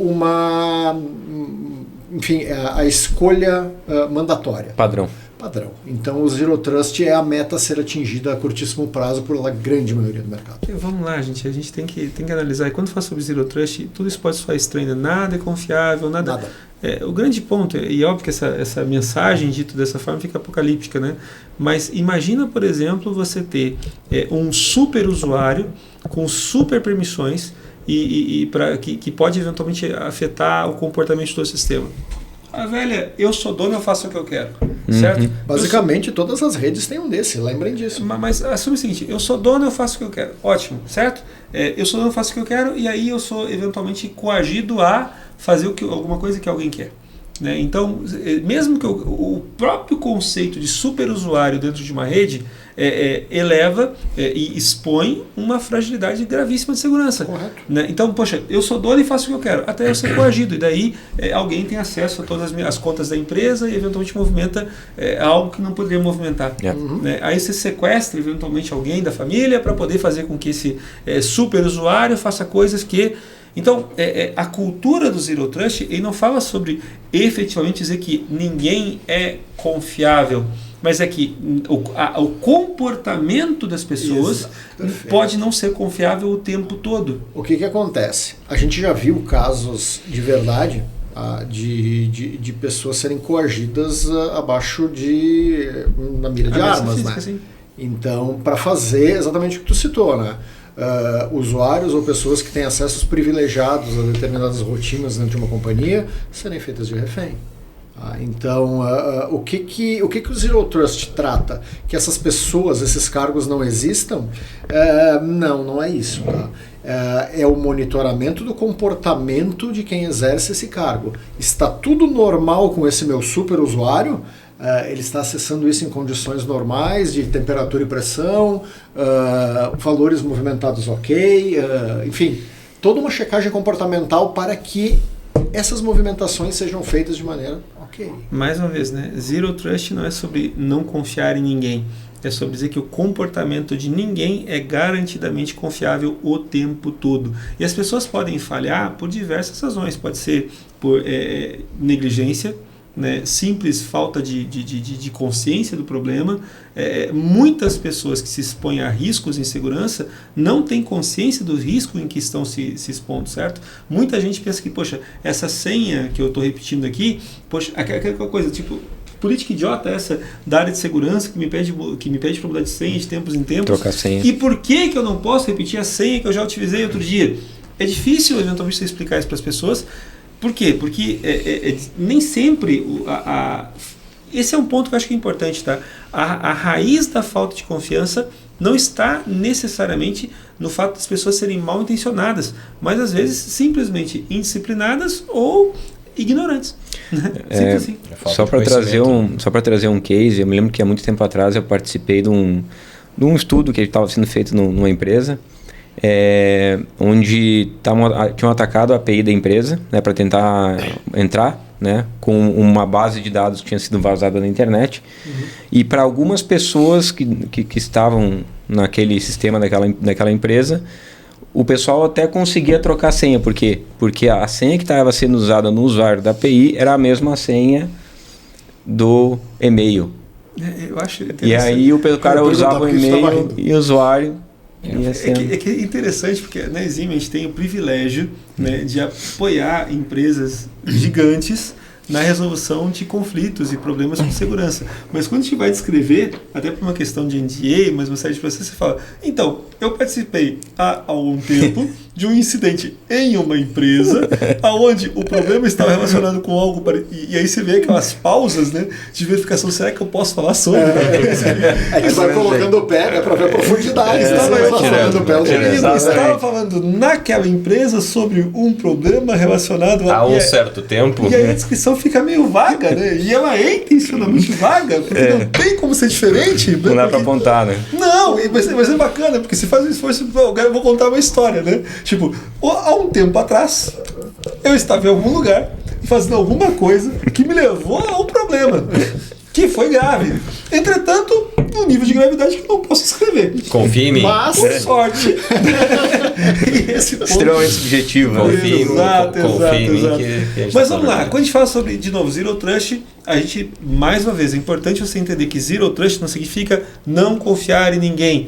É assumir que o comportamento de ninguém é confiável por diversas razões. E aí a gente tem questões de incidentes de segurança, a gente tem coisas aí que a gente tem que verificar. Aqui a gente está falando sobre alguns benefícios associados a políticas de Zero Trust. E mais uma vez, tá? Esse é outro ponto maravilhoso, Wendel. Quantas e quantas vezes nós sabemos de parceiros nossos que eventualmente para atender empresas maiores passam por processo de verificação de segurança e recebem aquele famigerado questionário, né? Poxa, você precisa responder esse questionário sobre as políticas de segurança da tua empresa. Aí o cara começa a responder e tenta fazer mais ou menos como quem está respondendo aquela entrevista para o consulado americano, sabe? Você está envolvido com atividade de serviço? Não. E o cara começa a responder aqueles questionários para as grandes empresas com um somebody love danado. E o que acaba acontecendo? Explode, né? Porque obviamente quem está verificando do outro lado está utilizando aquele instrumento de uma forma muito, muito, muito rigorosa. E esse é outro ponto interessante. Aqui fica uma dica para você, tá? Você não precisa saber, e nem esperamos que você saiba, o que é Zero Trust ou como implementar Zero Trust. É o tipo de informação que você tem que entender, que você precisa de e eventualmente buscar a ajuda de quem consiga te ajudar nesse processo. Não é algo para você aprender no final de semana ou no vídeo da internet. Aliás, desconfie de qualquer pessoa que diga que você pode aprender sobre segurança com algumas dicas simples e instalando um sistema. Bota um VPN que tudo se resolve. Não é exatamente assim. É o Zero to Hero da segurança. Zero to Hero da segurança. Enfim, não, definitivamente não.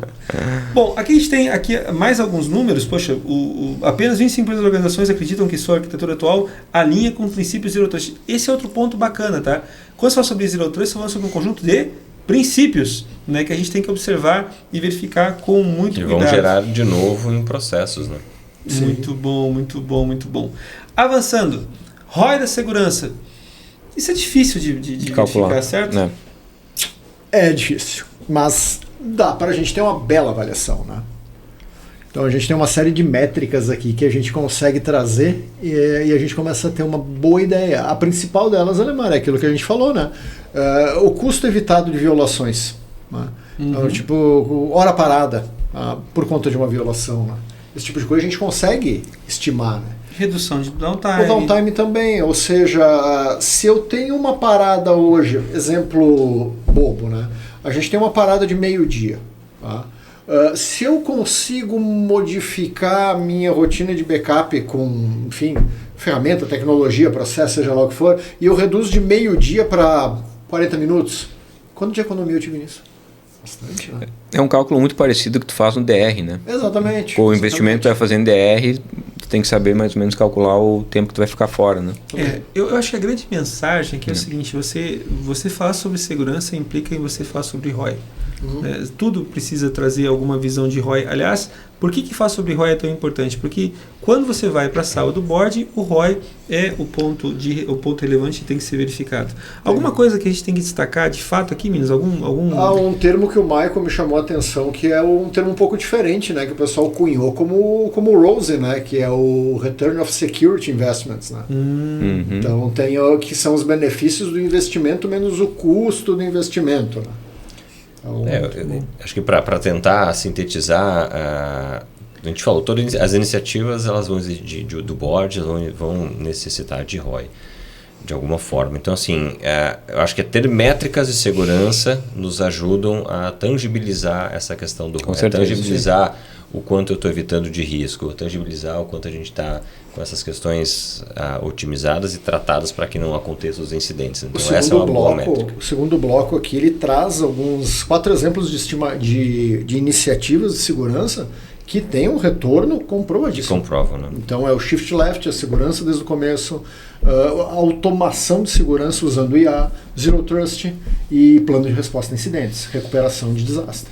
Esses 4 caras, certamente tu tem retorno. Aqui faltou a barra, mas é benefício do investimento menos o custo de investimento sobre o custo de investimento. Para você poder ter eventualmente um percentual aqui. Faltou a barra. O ponto todo aqui, para destacar, cara, eu tenho que ter essa ideia de percentualização para eu conseguir também ter uma base de comparação, né? Quando eu começo a comparar empresas do segmento, conseguir entender um pouco mais sobre isso. Aliás, um ponto interessante quando você pensa sobre investimento em segurança, é sempre interessante, aqui é um ponto bacana quando você fala sobre conselho, é você ter benchmark, né? Sim. Então, cara, qual é o custo, qual é o investimento em segurança que o meu setor, por exemplo, costuma fazer?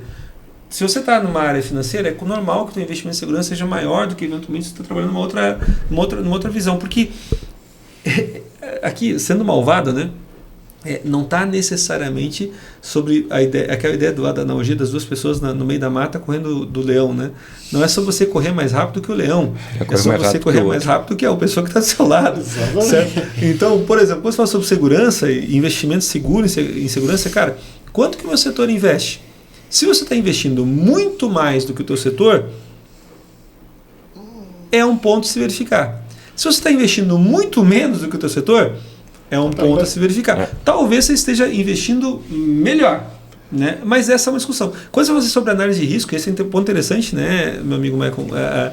Quando você pega, por exemplo, as grandes consultorias que eu fazia aquelas análises do negócio, sim, você sempre verifica como é que está o orçamento, eu falo the money, né?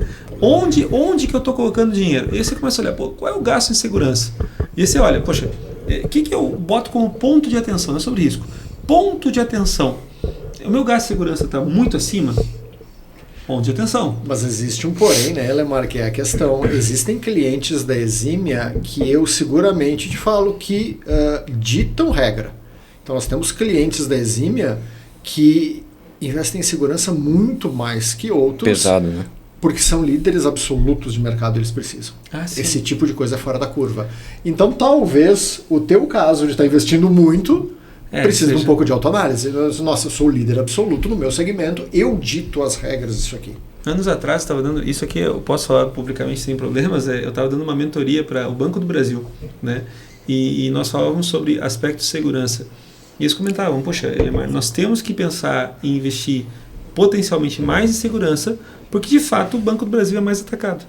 Basicamente foi isso que eu pensei. Esse acaba sendo um grande ponto. Nós somos mais atacados. Como nós somos mais atacados, nós precisamos investir mais em segurança. Mas o grande ponto é, se você não tem informação nenhuma sobre valor para investir, e um bom ponto que a consultoria ajuda é, cara, quanto que as outras empresas do setor investem em segurança. E aí você começa a entender, por exemplo, quais são os custos, os valores investidos e também qual é a percepção de benefício. Esse é outro ponto interessante. Qual é a percepção de benefício de investimento que as empresas do setor argumentam quando trazem essa discussão relacionada com segurança? E isso é algo que a consultoria consegue te ajudar também a responder, certo? Quais são as percepções de benefício de investimento que o setor costuma enxergar quando fala sobre segurança, para trazer a conversa como um todo para uma linha menos subjetiva, certo? E aí eu acho que é o que a gente comentou antes em relação à comunicação. Como é que eu consigo fazer com que áreas com pensamentos diferentes consigam ter uma sinergia, ter essa sinergia.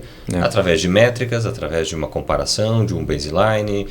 Eu acho que se resume à consciência situacional, né? Tu tendo métricas, tu consegue ponderar sobre aquilo e atuar sobre aquilo, né? Isso. Muito bom. Avançando então. Então, mais uma vez, Shift Left Security. A gente tem algumas coisas para se verificar. O SDLC é ciclo, desenvolvimento... Não, melhor. Security Development Life Cycle. Nossa, que coisa bonita. Security Development Life Cycle. Meu Deus do céu. É um trava-línguas. Integrar segurança desde o início. Muito bem. Não como etapa final antes do deploy. É como a gente está falando, cara, segurança não é uma...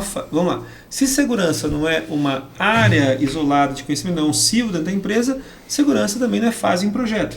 Você não tem fase 1, fase 2, fase 3, fase de verificar segurança. Não tem no próprio processo lá no Kanban, etapa 1, etapa 2, etapa 3?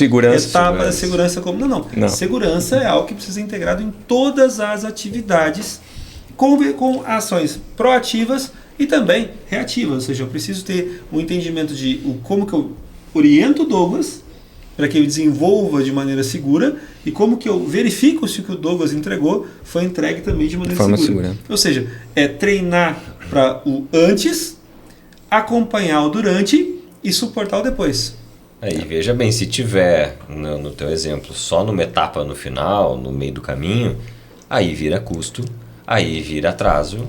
Vira gargalo. Vai descobrir só no final, né? Vira gargalo. Não, vira gargalo porque você começa a dizer que, poxa, o projeto não avançou porque foram identificadas vulnerabilidades. Cara, ok, isso pode acontecer, mas se todas as vezes que a gente tem um retorno de segurança vulnerabilidade identificada, cara, melhor que vulnerabilidade identificada é vulnerabilidade prevenida, certo? A gente precisa trabalhar mitigada, exatamente. Esses são pontos importantes. Muito bom. Dívida técnica de segurança, o monstro invisível. Eu tenho um ranço desse negócio que tu nem imagina. Qual o negócio? Dívida técnica de segurança. Mas esse é um ponto... Vamos lá. O que é dívida técnica? Para a gente poder alinhar, tá? Dívida técnica é tu assumir uma... Enfim, tu ter o culhão de dizer que não vai fazer. Depois da forma eu pago. certa. Depois eu pago. Geralmente, o que acaba acontecendo? A gente tem sempre uma pressão de tempo... Certo? Custo para desenvolver, custo para manter. Em alguns cenários, eu admito que, para poder entregar neste prazo, vou assumir algumas dívidas. Vai sacrificar o E a dívida técnica de segurança, ela passa a ser aquela coisa tipo, poxa, eu vou fazer uma aposta, né?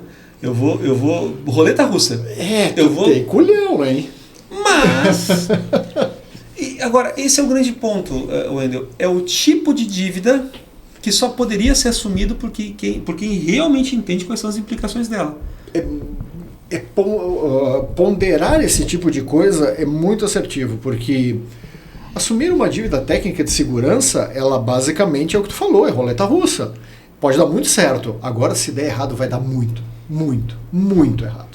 Então, mais uma vez, né, não deveria ser algo que deveria ser feito nas categorias de base. Não, isso tem que ser uma dívida contraída com muita consciência. E essa consciência, porque, tipo, que eu estou dizendo assim, e esse talvez seja um ponto importante, tá? E aí que tecnologia e negócios têm que trabalhar de forma parceira. Quem geralmente precisa tomar a decisão sobre uma dívida técnica de segurança quase nunca tem conhecimento suficiente para ponderar sobre os impactos dessa decisão. Correto. Então, e esse passa a ser um aspecto interessante aqui, Wendel, porque quando se fala sobre planejamento estratégico, a gente fala muito sobre governança e aspectos de governança, né? Para que existe uma área de governança dentro da empresa? Para garantir que os interesses dos investidores, isso de maneira original, os interesses dos investidores sejam observados e respeitados na condução do próprio negócio. Uhum. Existe uma tentação em várias áreas da empresa, área de finanças, relatório, mas também em segurança para, poxa, a obsessão de atingir um resultado, por exemplo, buscar um determinado bônus, me implica em acelerar algum tipo de projeto, nem sempre de forma responsável. E aí a área de governança ou governança deveria atuar para impedir que decisões perigosas ou riscos superdimensionados sejam assumidos de maneira não tão responsável. Deveria garantir o compliance, né? Vamos pensar assim, para que as boas práticas sejam seguidas. Conseguimos inferir então que o caminho ou antídoto para dívida técnica responsável, se é que existe dívida técnica responsável de segurança, ele o caminho para prevenir isso acaba sendo uma área de compliance ativa, uma área de governança ativa, Michael? Eu entendo que um pedaço sim, se ela estiver atuante para minimamente garantir que as questões de segurança estejam sendo observadas, pode ser que sim. Qual é o ponto? Existem consequências, então a gente tem que medir que as possíveis consequências que existem, a gente vai ter que mitigar. Esse risco eu estou apto a assumi-lo ou não? Mas estrategicamente, falar sobre prevenção de dívidas técnicas de segurança implica em revisão das práticas de governança da organização. E um entendimento muito claro do teu mercado, do teu negócio. Eu quase atacho isso em 100%, cara, de que dívida técnica de segurança não é um bom negócio no mercado financeiro, por exemplo. Não. Eu não negociaria isso em troca de velocidade em situação nenhuma dentro do mercado financeiro. Agora, se eu atuo em outro mercado, compliance talvez me permita jogar com isso em algum nível. Vamos pegar uma área aqui que é difícil, tá? E a gente tem alguns escândalos recentes envolvendo isso. Área sensível. Quando a gente fala, por exemplo, sobre identificação, a gente está falando, por exemplo, autenticação e autorização. Política básica de segurança para você trabalhar com aplicações. Uma das coisas que tem se buscado fazer é evoluir em formatos de autenticação utilizando verificação biométrica. Okay. Certo? Um dos recursos de verificação biométrica é a identificação facial. Uhum. Certo? O iPhone, por exemplo, os celulares mais modernos, iPhone, os sistemas da Samsung lá, eles têm sistemas de câmera com escaneamento, com projeção de ponto, ou seja, não é uma simples comparação de face e fotografia. É dimensão, né, de pontos. Tem a questão de dimensionamento de pontos, eu tenho projeção de pontos que me dão indicativo de profundidade. Uhum. Ou seja, eu não vou conseguir uma foto do Elemar e mostrar uma foto do Elemar. Não tem profundidade, né? Porque eu não consigo ter projeção de ponto e profundidade. Então, esse dispositivo, por exemplo, tem condições de fazer uma verificação biométrica relativamente confiável para a identificação de face. Entretanto, nem todos os dispositivos móveis eles estão habilitados a fazer esse tipo de verificação, certo? Porque o hardware não permite. Para muitos cenários, isso implica em você tentar utilizar algoritmos que nem sempre vão ser ou não vão ter o mesmo nível de confiabilidade que esse scanning aqui está me trazendo. E aí, consequentemente, eu tenho um trade-off. De um lado, eu tenho a adoção dessa medida biométrica, ou não adoção dessa medida biométrica e uma exposição, eventualmente, a um mecanismo de autenticação que é ainda mais falho, que é de usuário e senha. Certo? E aí eu fico dizendo assim, então, esse é um ponto também interessante a gente verificar, né, Wendel? Porque, às vezes, não é tanto sobre contrair ou não contrair dívidas técnicas, é sobre contrair a dívida técnica que é mais cara ou que é mais barata. Ou seja, eu estou trocando, eu admito uma dívida técnica, por exemplo, como utilizar uma autenticação facial, mesmo que ela não seja tão perfeita, e essa, por definição, seria uma dívida técnica que eu estou contraindo. Entretanto, é um sistema de verificação um pouco mais confiável do que aquele teste 1, 2, 3, que eu tenho do outro lado também. Então, também existe essa perspectiva que a gente tem que também admitir aqui, certo? Tem dívidas técnicas que são inevitáveis. E isso também exige maturidade. O problema é, eu preciso ter consciência, né? Consciência situacional. GovBR, por exemplo, e aqui eu estou citando o nome, GovBR, por exemplo, hoje não consegue entregar, por uma questão até de equidade social, ele não consegue entregar, por exemplo, uma câmera e pedir, eu quero uma câmera de um iPhone para poder fazer identificação facial. Então, mecanismo do GovBR é um mecanismo seguro? Sim. Podemos dizer que sim. Sim. Tão seguro quanto a autenticação 3D do iPhone? Talvez não. Provavelmente não.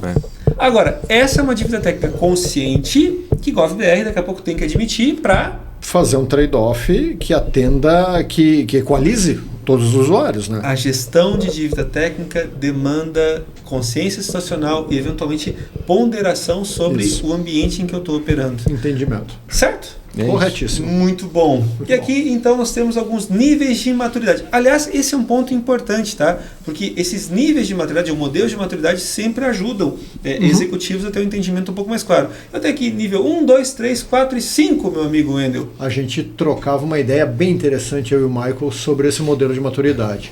Isso aqui é interessante porque, de novo, cara, entendimento de onde é que a gente está. Consciência situacional. Isso aqui é um nivelamento, vamos dizer assim, macro. Tá? Existem empresas que esses níveis mudam um pouquinho. Tá? O reativo, o compliance, o proativo, o estratégico e o otimizado, o que tem ali dentro eles podem variar um pouquinho. Tá? Então, em empresas altamente reguladas, o nível 2 de compliance ele é um pouco mais robusto, vamos dizer assim. Mas aqui eu tenho um bom ponto, Michael, para dizer, e Michael, Wendel, Douglas, né? Para a gente ficar aonde eu estou e aonde eu quero chegar. Esse é o ponto. E esse talvez seja o grande ponto. Então, primeiro, deixa eu entender onde é que eu estou. De novo, eu tenho meu TI como problema, não tenho orçamento dedicado, ou seja, 0 do 0 do 0, estou reativo, isso aqui não é bom. Completamente reativo. Muito bom. Segundo nível, compliance, cara, eu quero ter condições de atender auditorias, eu tenho investimento, nem que seja mínimo, de investimento. eu tenho alguma estratégia de resposta de incidente. Basicamente é o seguinte, não tenho nada, chegou o LGPD, estou fazendo o que o LGPD manda. E também é bem interessante a parte da resposta, tá? Eu não estou prevenindo nada. Eu estou simplesmente esperando dar um problema para reagir. Mas eu atendo as auditorias, a princípio, para poder... Ou seja, estou jogando conforme a regra. Nas 4 linhas. O grande ponto que o Enio disse para a área de finanças, tem nível de compliance.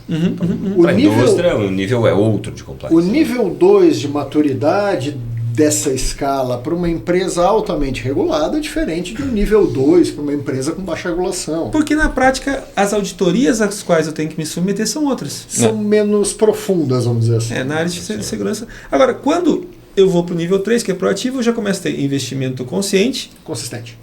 Consistente, exatamente, investimento consistente. Todo mês pinga um negocinho ali para mim investir em segurança. Porque eu preciso entender que segurança é um esforço continuado, não é uma iniciativa única. Eu não implanto segurança na minha empresa e acabou. Exato. É algo que eu vou ter que verificar.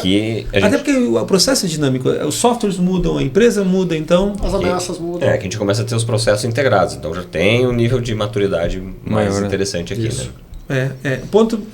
No nível 4, quando eu vejo de maneira geral, e essa é a nossa defesa, a gente está trazendo, a nossa visão é a seguinte, olha, a gente está tentando dizer que eu preciso levar a empresa de galgar passos, mas o ideal, perfeito e o ideal. Né? O ideal é que a gente perceba a segurança e a infraestrutura como ativos estratégicos. Então, a gente precisa entender que, é um tema que precisa ser abordado no planejamento estratégico, se não no planejamento estratégico direto, num planejamento estratégico digital, né, Michael, que é a nossa proposta, a gente defende na Exímia que toda vez que a empresa executa o planejamento estratégico, deveria ser feito o processo de espelho de planejamento estratégico digital.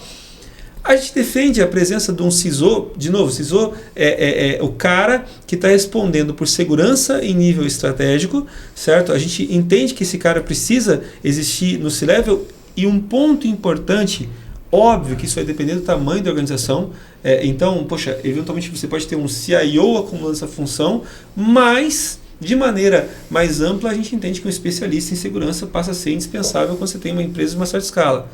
A gente tem automação, verificação Zero Trust, e eu acho que esse é um ponto interessante. Automação e Zero Trust como políticas essenciais, processos essenciais para você conduzir um negócio.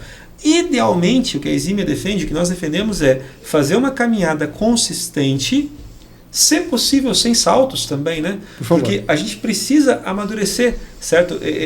Não pular etapas. Eu estou no nível reativo. Eu tentar sair do reativo para o estratégico no primeiro passo... Nossa, tu tem um estiramento ali no tamanho do passo muito grande, assim, teus primeiros não vão aguentar. Exatamente. Então a gente recomenda que seja feito passo a passo, mas de forma responsável. Como a gente está falando de uma mudança cultural, né, Michael? Tipo, eventualmente se prevê que sair do nível 1 para o nível 3 ou 4 é algo que vai consumir 2, 3 anos de um processo de uma organização. Exato. E aí, de novo, se você quiser fazer os investimentos pesados no primeiro momento, a cultura não está enraizada, você bota um sistema caro, mas o processo não acontece, porventura você não colhe os benefícios do investimento. Então, é preferível fazer numa escala... É desperdício, né?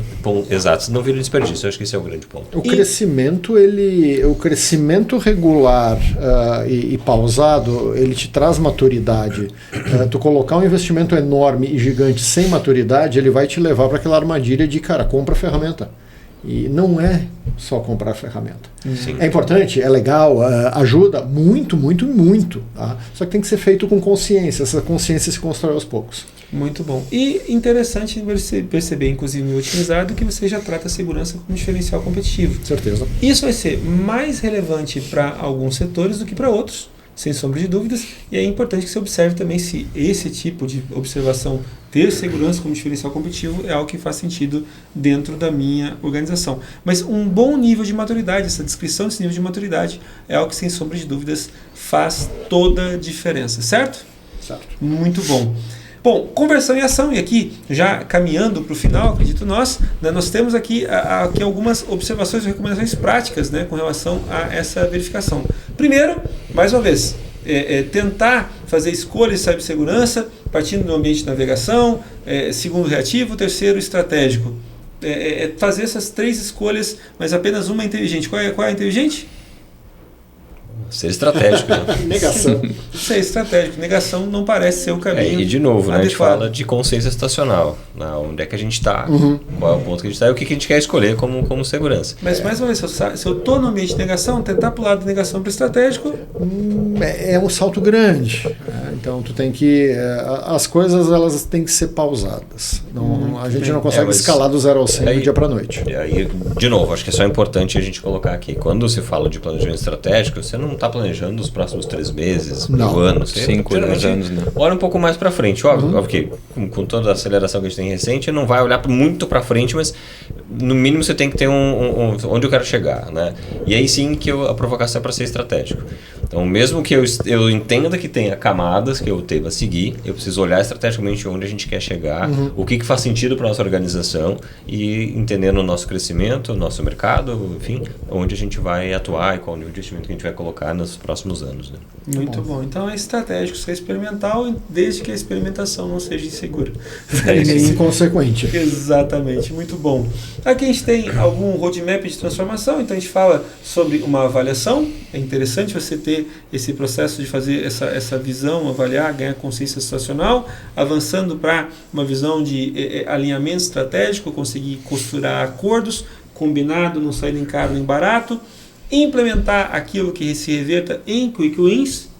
Concordamos? Porque, poxa, existem melhorias que são relativamente mais fáceis e que vão trazer um ganho percebido fácil. Depois a gente vai para um passo 4, onde de fato a gente vai começar a buscar alguns níveis de automação. A automação traz, de certa forma, disciplina tecnológica para o processo e o próprio Shift Left. Passo 5, potencial, adoção de Zero Trust, ou cultura Zero Trust, e finalmente você entra no passo 6, que é esse passo de melhoria contínua, onde você começa a estabelecer mecanismos de governança e controle. Esse foi um roadmap que a gente discutiu e de alguma forma enraizou como uma espécie de um framework também, vamos chamar assim, para que a gente pudesse tangibilizar bem prático, a gente vem falando até aqui. E vejo que aqui ele tem basicamente próximo a um ano, né? Eu acho que é o tempo que gira aqui essas ações para ter todo o aculturamento dos processos, os investimentos adequados e a melhoria contínua, ela fala com que a gente vai, no que vem vai ter de novo. Então, assim, para que nível que eu fui e quais são os próximos passos para a gente fazer essa rotina novamente. Existem coisas aqui que realmente a gente usou uma estimativa de tempo que ela é muito variável. Sim. Tá? Então, vamos lá. Aqui a gente estimou um framework de mais ou menos um ano de mundo ideal. Tá? Então, cara, eu consigo implementar do 0 ao 100 em um ano? Consigo, mas aqui eu tenho todas as condições favoráveis nessa simulação que a gente está apresentando. Esses prazos variam. É que vai depender também muito da natureza da empresa, do tamanho da empresa, Sim, entre outras coisas. Completamente. E é importante eu colocar um exemplo do trabalho que nós fizemos. Né? A gente criou alguns indicadores de nicho, esses control, e aí elevamos a 100%, mas dentro de um nicho muito específico, com alguns itens pontuais. E qual foi a nossa preocupação quando explorou isso para o board? Não entender que mostrando 100% eu estava 100% seguro. Exato. O Michael traz um exemplo prático aqui que é bastante interessante de uma situação que é o seguinte. Vamos adotar frameworks? Vamos adotar frameworks. Eles dão balizadores muito consistentes de como implementar segurança. Mas as pessoas têm que entender que isso não é a verdade escrita em pedra. Então eu consigo pegar os balizadores de segurança, os frameworks, e adaptar a minha realidade. Exatamente. Eu não preciso seguir um NIST 150% do que está escrito lá. A verdade 100% é um NIST. Não necessariamente. Nessa situação que o Michael traz, a gente usou dois tipos de framework diferente e criou uma customização desses dois frameworks que atendessem esse negócio onde a gente estava posicionado.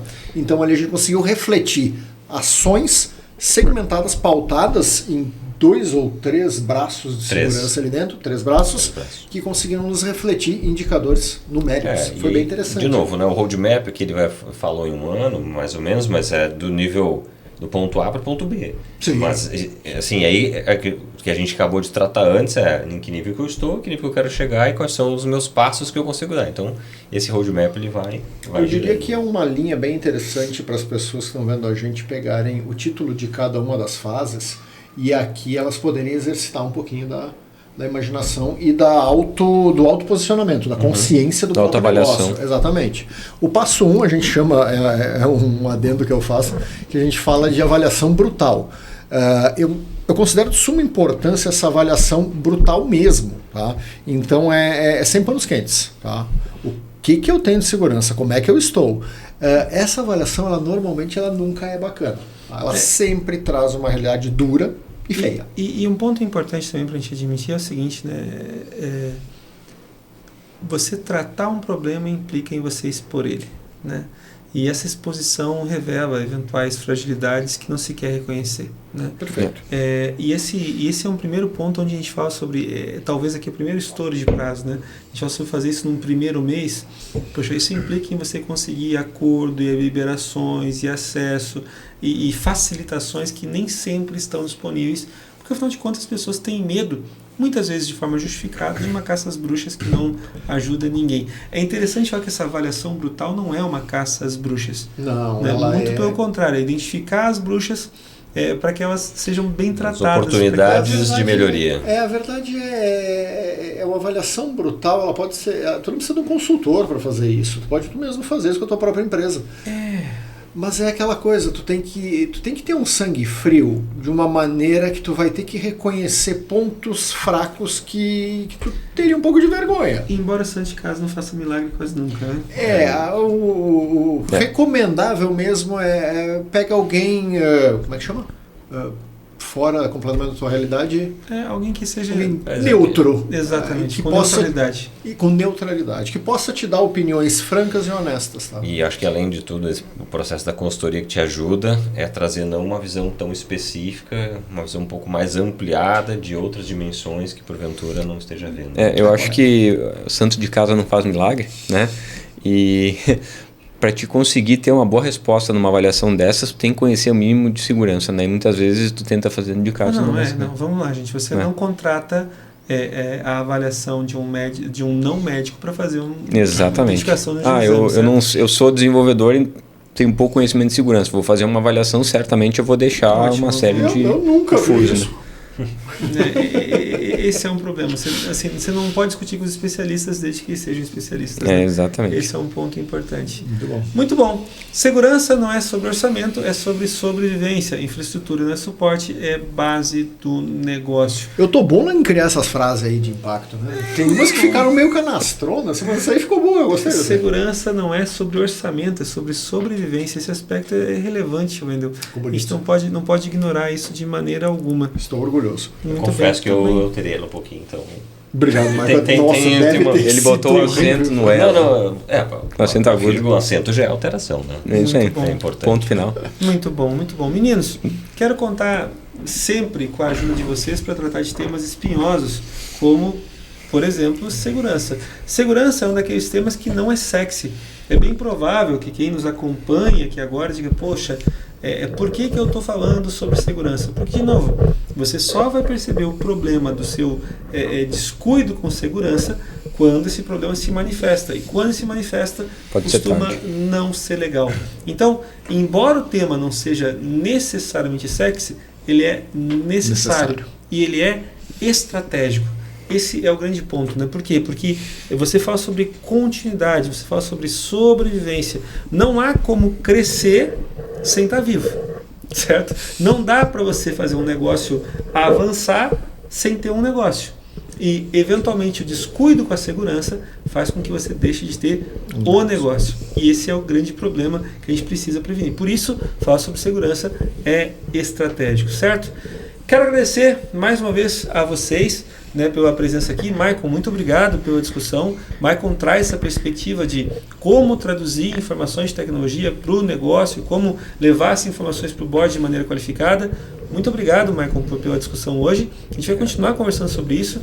Meu amigo Wendel, sempre muito bom contar com o senhor. O senhor traz essa preocupação, essa ótica diferenciada para esse tema, que é o tema da segurança, que é um tema de sumária importância. Eu falo sobre arquitetura de software há muitos anos. Eu falo, cara, o papel do arquiteto de software é ser, acima de tudo, um orquestrador e, principalmente, com temas em que são relevantes, como tema de segurança, assumir que, poxa, você precisa ter do lado gente que sabe do que está falando para poder tomar decisões de maneira acertada. Não cabe ao arquiteto necessariamente tomar as decisões, mas garantir que as decisões sejam tomadas. Não cabe ao arquiteto a responsabilidade de justificar as decisões, mas garantir que elas sejam justificadas. E justificadas por quem entende. Então, sempre bom contar com a sua presença, meu amigo Wendel. Obrigado, Lemar. Sempre disponível para bater um papo agradável. Muito, muito. Pelo menos, assim, sobre segurança, pode ser um papo agradável para você. Não é para nós.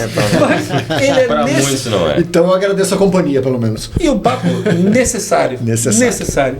Obrigado. Meu amigo Douglas Piccolotto, sempre nosso especialista em nuvem, que traz a perspectiva do lado bom e do lado nem tão bom também. Daquilo que funciona e não funciona exatamente como contam, né? Douglas, né? Afinal de contas, é bem provável quando você fala com os vendors, né?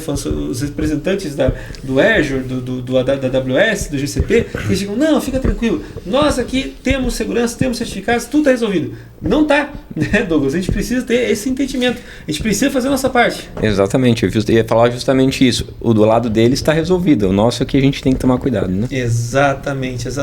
Uma meia segurança é segurança nenhuma. Exatamente. O papel que pega importante é te falar sobre consciência estacional, é entender o momento que a empresa está, é entender qual o cenário que ela está em nível de segurança, para daí poder tomar as ações devidas e fazer as soluções necessárias. Conte com a gente sempre que for preciso. Muito bom. E para você que está acompanhando a gente, fica aqui um super recado. Se você gostou desse papo, por favor, não deixe de se inscrever no canal da Eximia.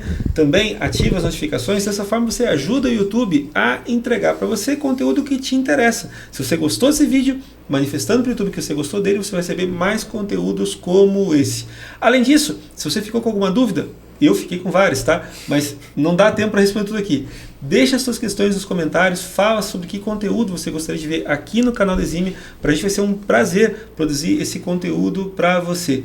Se você acha esse tema importante, Compartilhe também com os teus amiguinhos. Mais do que isso, se você acha que na tua empresa esse tema não está sendo discutido da forma como deveria, propõe uma conversa com a gente da Exime. A gente gosta de ajudar a empresa, esse é o nosso trabalho. A gente está aqui para ajudar você, sua empresa, a fazer mais, fazer do jeito certo, melhor, mais rápido, de forma mais efetiva, sem grandes delírios, mas atacando aonde faz diferença de maneira encadeada, responsável, respeitando a tua estratégia, sem apavoramento, com plano, planejamento, sem pressa, sem afobação, mas de forma ágil. Certo? Então, grande abraço para você e até uma próxima.